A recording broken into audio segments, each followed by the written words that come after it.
Welcome back to the Criminal Motives Podcast. My name is Matthew Phifer. I am your host, and today we're going to be talking about this whole scenario with Jimmy Kimmel. So I mentioned before in another video that this Charlie Kirk assassination was going to have ripple effects, and we're now seeing what some of those ripple effects are occurring. The Jimmy Kimmel being let go. We've had people, and we've had teachers let go. We've had boycotts to Office Depot. I mean, we're seeing some massive ripple effects, and so there's a lot of controversy with this because people are asking, is this infringing on people's First Amendment rights, a right to free speech, because people should be able to challenge power, despite someone not enjoying some of the things that they might have to say. But on the other hand, if it's inciting violence and those sorts of things, that is reason, and that is a lawful reason to pull someone from the air. So with all that being said, if you enjoy talking about true crime, current events in the news, make sure you hit the subscribe notification, make sure you hit the bell notification so you're notified each and every time I upload a new video. Also subscribe to my Substack. And so with all that being said, let's go ahead and get this show started.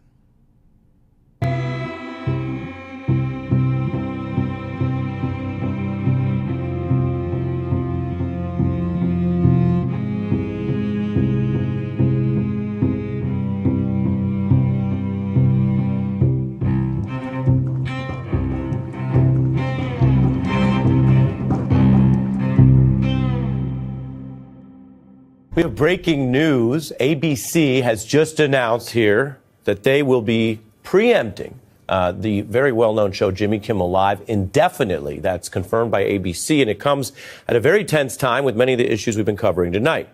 There was a backlash on the right because Jimmy Kimmel, after the Charlie Kirk shooting, made the statement that he viewed, quote, new lows with the MAGA gang desperately trying to characterize this kid who murdered Charlie Kirk as anything other than one of them, and with everything they can to score political points from it, end quote. I've just read part of what Jimmy Kimmel had said, which includes what sounds like an inaccurate reference to the shooter. We've followed, of course, that case closely on this broadcast. Andrew Weissman, DOJ and FBI veteran, is here with me. And I kind of want to start with saying this is a pretty big piece of news when you look at the backlash or punishment of speech, something we've been covering. Right. Also, I would say in a news broadcast, if that were on ABC, you would be probably expected to issue corrections or deal with any material that deliberately or not, over time became inaccurate, right? I don't actually have the exact date of that statement. I just wanted to let viewers know that. And the FCC leader under Donald Trump had also publicly called for this outcome. So there's been both public but specific government pressure. Your reaction to this news? Well, one, it's worth taking a pause because we will learn more about exactly what the statements are and sort of how this came about. When I hear this, I divide it very much as you said.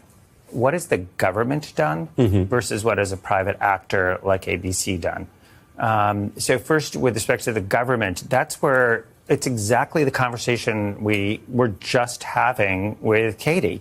The government needs to be really respectful of different viewpoints, even when you think that what is being said is inaccurate or deplorable or both. And so that, to me, is the more problematic thing, where you'd want to know exactly what were they doing, because you really are not supposed to engage in sort of viewpoint discrimination.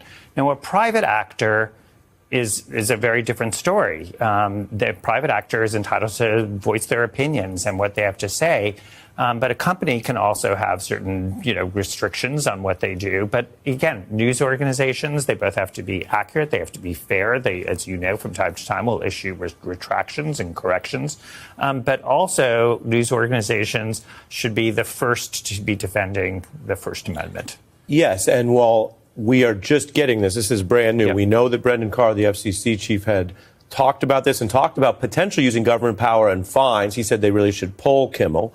We've been covering what has been both the widespread condemnation of the terrible political violence connected to the Kirk shooting. At least the governor and others have discussed it in that manner. That case goes forward.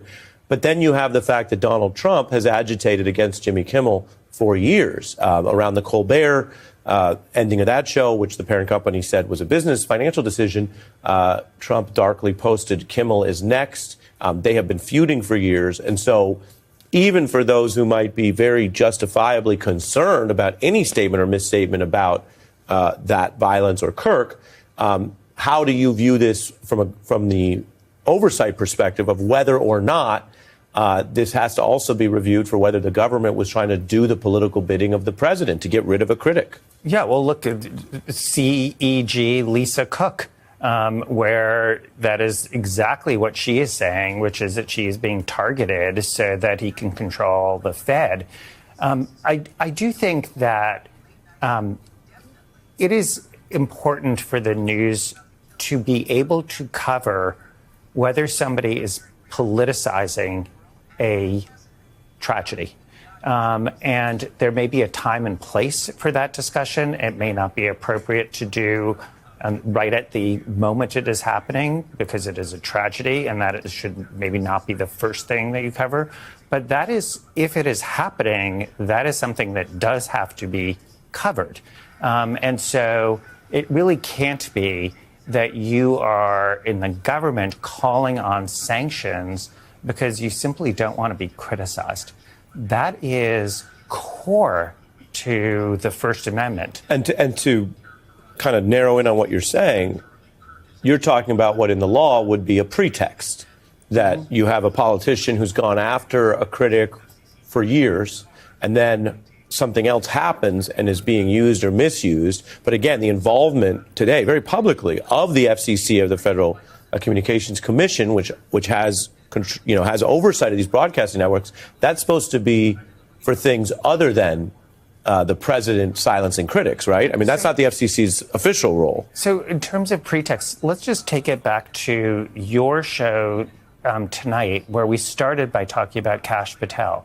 There are many people who listened to that, I'm sure, who said, I think what he said was false. And some people may have thought it was deliberately false. So where is the government outcry over that? And so when you're seeing this as outcry over person A, but not person B, and person B happens to be, your ally, but person A is your enemy, this is not rocket science to know what is going on. And frankly, Donald Trump is very open about sort of weaponizing the levers of power.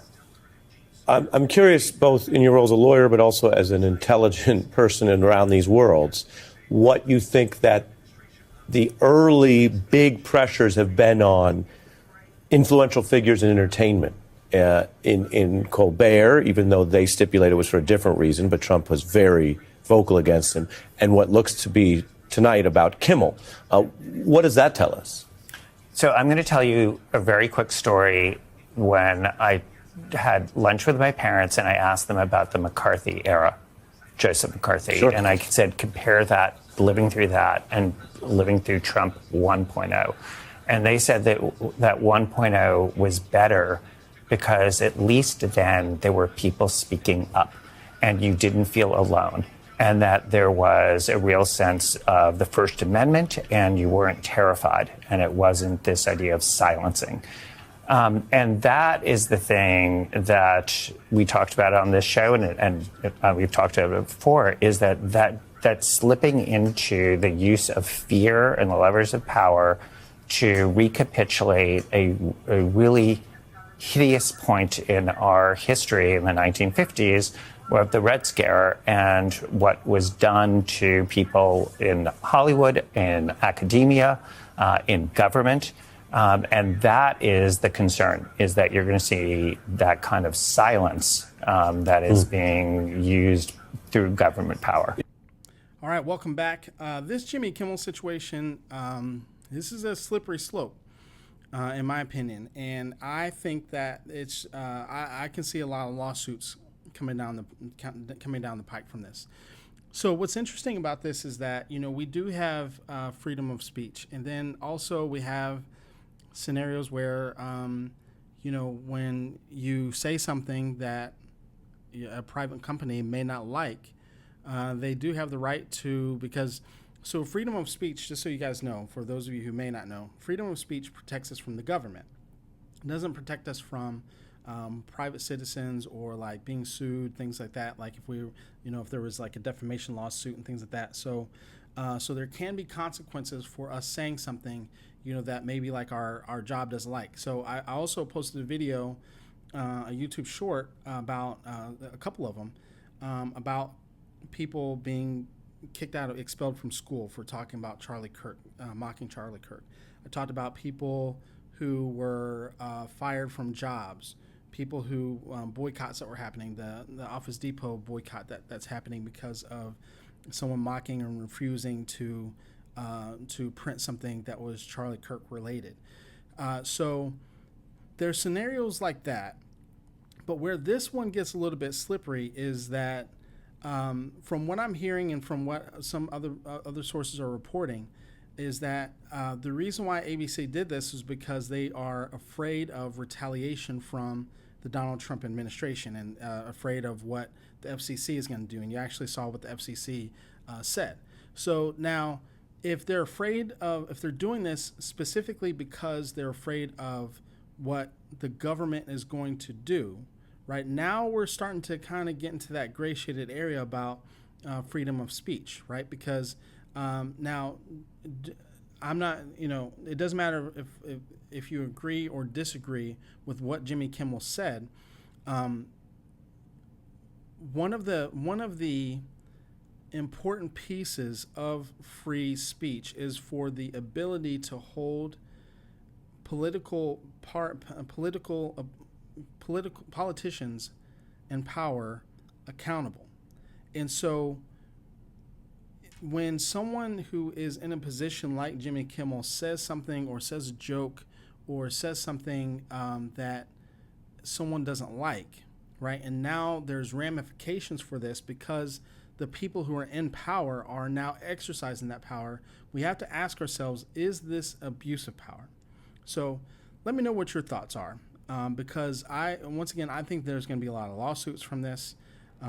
It's going to be really interesting to see how things move forward, not only with Jimmy Kimmel, but also other scenarios. Is this going to start crossing over to the podcast world? Is this going to start crossing over to, we're already seeing the threat of other late night talk shows going away because of this. So our late night talk show is going to go away altogether. Are we going to start seeing a pattern where late night talk shows and news sources are all going to only agree with and are all only going to say things that the president in power agrees with? So this is going to be a very interesting situation. So with all that being said, let me know your thoughts in the comments down below, and I will see you in the next video. You guys have a good one.